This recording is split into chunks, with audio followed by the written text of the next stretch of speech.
जिंदगी कटोगे छौड़ी नहीं हो तो बेड़ा पार गे। कैसे जिंदगी कटोगे छौड़ी नहीं हो तो बेड़ा पार गे।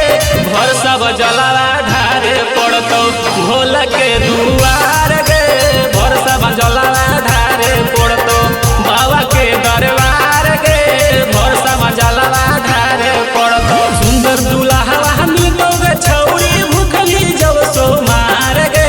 सुंदर दुल्हा मिलोगे छौड़ी भूखली जब सो मार गे।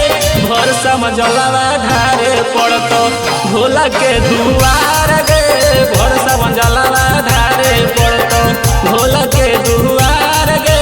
घर सब जलावा ढारे पड़तो घर सब जलावा ढारे पड़तो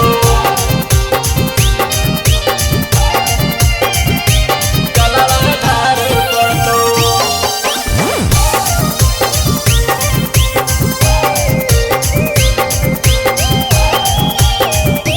हरियर सरिया हरियर चुंदरी हरियर तेनी है पूरा हरियर बेल के पतैया हरियर भांगिया धतूरा हरियर भांगिया धतूरा कि हरियर सरिया हरियर चुंदरी हरियर तेनी है पूरा हरियर बेल के पतैया हरियर भांगिया धतूरा।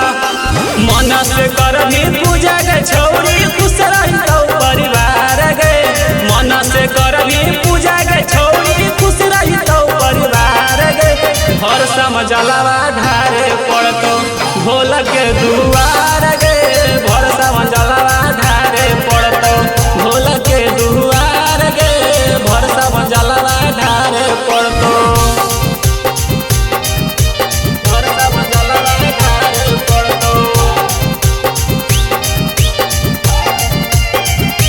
जलावा ढारे पड़तो।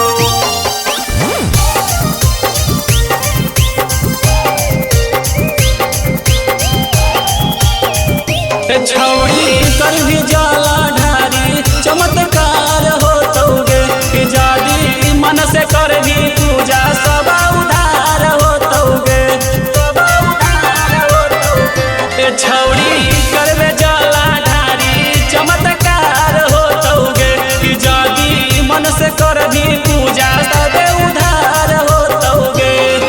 अगे गढ़ा गोचर कटोगे छौड़ी मिट जाई तो अंधकार गे।